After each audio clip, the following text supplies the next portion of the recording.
In this video, we're going to talk product images.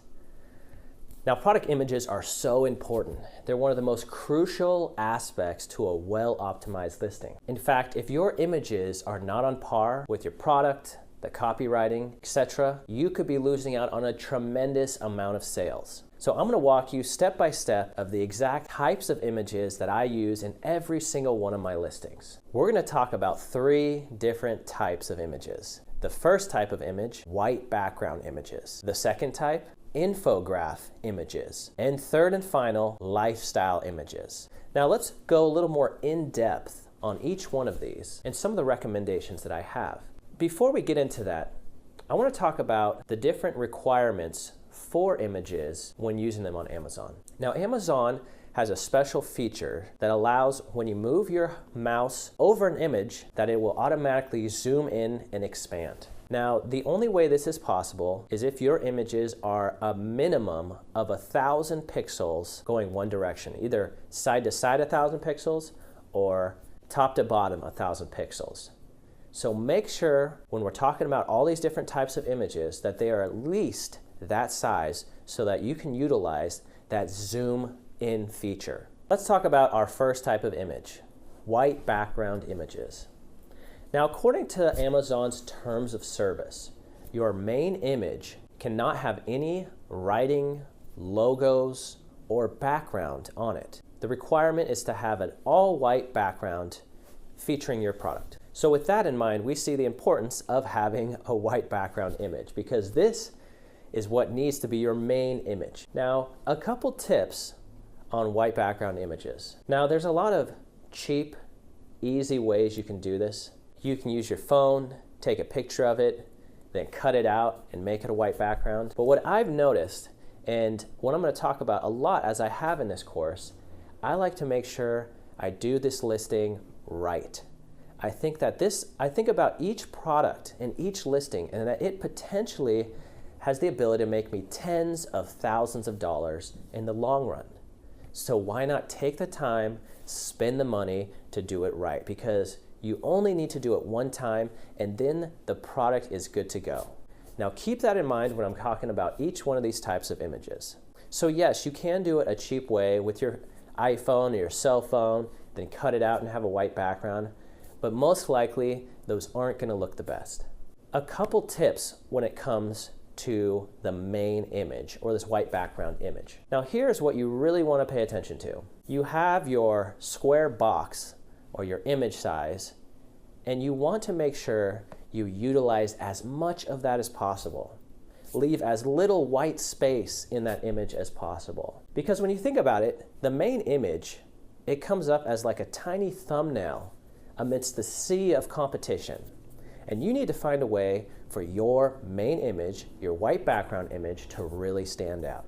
Contrary to what many others do, I try to differentiate myself a little bit from the pack. For example, you may see a product and everyone has pretty much the same type of main image. I try to add a little variation to this, maybe put it at a different angle or show it in a different direction, something like that.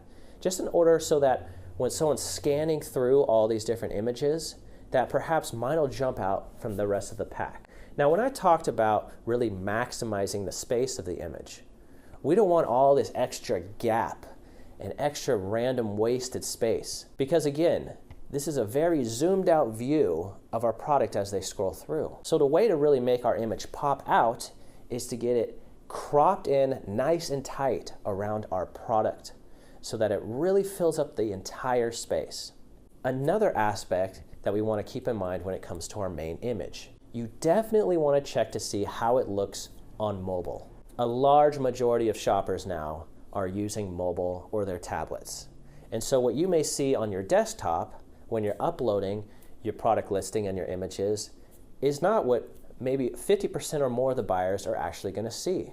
So make sure once you put your picture up, your image, that you look at it on your mobile phone to see how it shows up. From my experience, is if you make your main image not a perfect square, but actually a little thinner on the sides of the image, so it's more of like a slight rectangle. I'm not saying a really skinny image, but a slight rectangle where it's a little taller than it is wide, still keeping in mind that 1,000 pixels. Once you look at it now on mobile, it'll be a lot larger. So those are a couple tips. Main image, we want to do a white background. We want to make sure there's no wasted white space around it, so crop that image nice and tight. We want to add a little variation to what everyone else may be doing who's selling a similar type product. And we also want to bring in the sides just a little bit and check it and verify it on mobile to make sure we're getting the most out of our main image. Let's talk about our second type of image, infograph images. Now, when you think of an infograph, it kind of self-explanatory. It gives the audience information about your product, more so than just a quick snapshot of it. Now, there are a couple different types of infograph images that I like to use on my listings. The first one is a comparison image. As we talked about in the product research portion of the course, we're trying to add a little variation, provide some type of value, some unique selling perspective or proposition for our audience. And we really want to be able to highlight that in our images. Sometimes we can take a picture of something, but the audience won't quite see or understand how it's different and the benefits of it being different than the competitors. This is where an infograph or a comparison type image really helps out. So I'm going to show you now a couple quick examples of comparison images and how you can utilize them. Now we see here in this image, it doesn't show an exact competitor. It just shows in general another product. But notice how it features all these different bullet points. And then it shows how their actual product is better than the competition. This is one way to really stand out from your competition.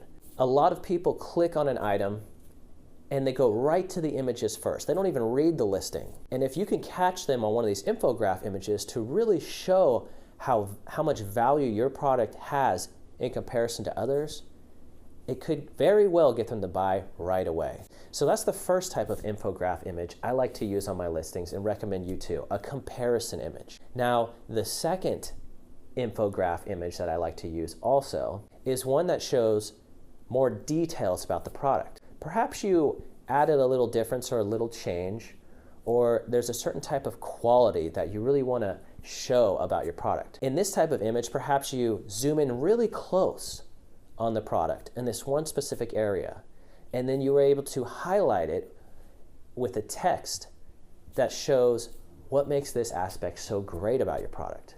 Let me show you an example right here. So you notice it has a little zoomed in, bringing the buyer's attention to the actual product and that specific feature. Again, not just a blank snapshot of your product, but really teaching them and helping to see how much value is in your product. Now, a third type of infograph image that I like to make use of is a what's in the box or what's included image. Now, a lot of times, whether you're bundling an item or not, there could be additional accessories or different things that come in your product or in the box that they receive. And so having an image where you kind of lay everything out and it says something along the lines of what's in the box, and then you have a little text over every single piece to really help them to see what they're getting. Here, I'll show you an example right now of an image like this. You see, it makes it very clear what the customer is getting.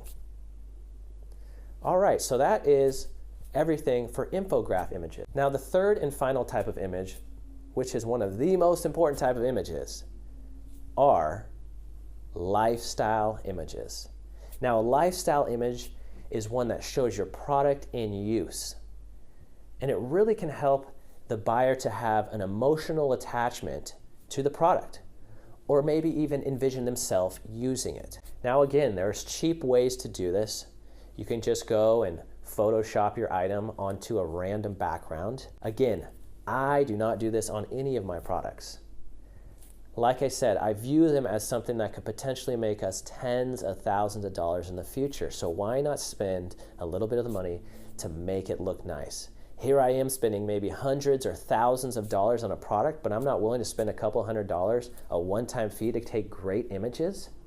Again, I subscribe to the idea of making a very quality listing.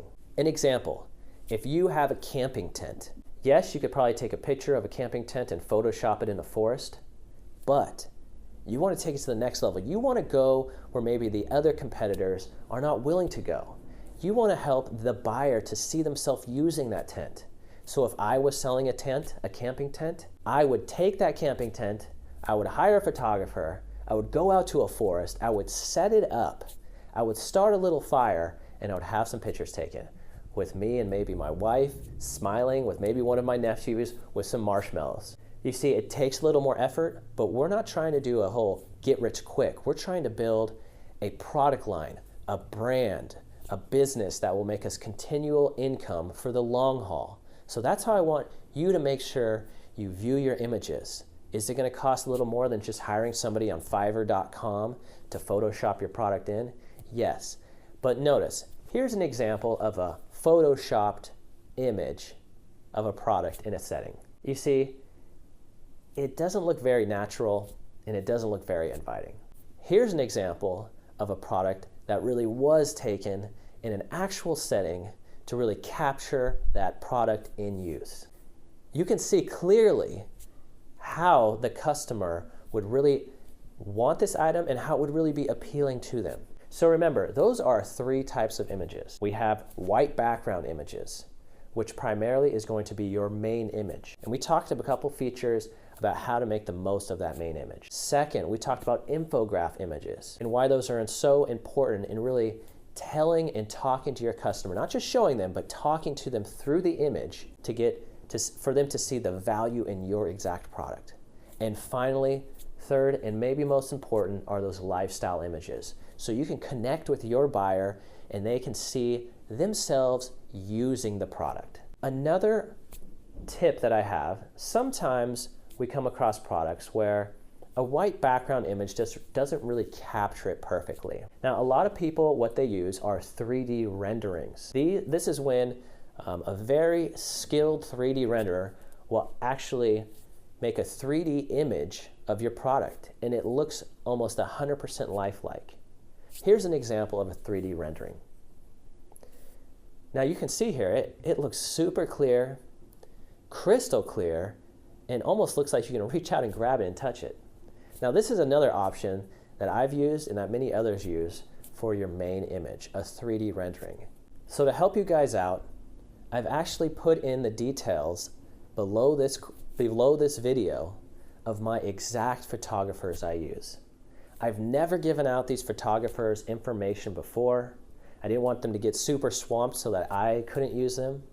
And yes, these are the exact photographers that I use on every single one of my listings. And I invite you to also contact them. Now they can be a little busy. It can be a couple weeks for them to get your photos done. But remember, this is what I use on every single one of my listings, and I invite you to also. You can go ahead and check out any other photographers. One thing that I like to do for the white background image is to look for a local photographer so that I can really be on set with him and actually coach him through perhaps what image I want and how I want it to look. Now, one tip to help you find a photographer locally, especially for those white background images, is to go on Google and type in the search product photography and then your city. And then you can start looking at different individuals' websites to find out what is really working for them. So I hope you guys enjoyed this portion of the course. Make sure to spend some time, really look at what the competitors' images are. Make sure yours is at least the same quality as theirs, if not better. We want to really draw our buyer in and show a complete difference between us and the competition. See you in the next video.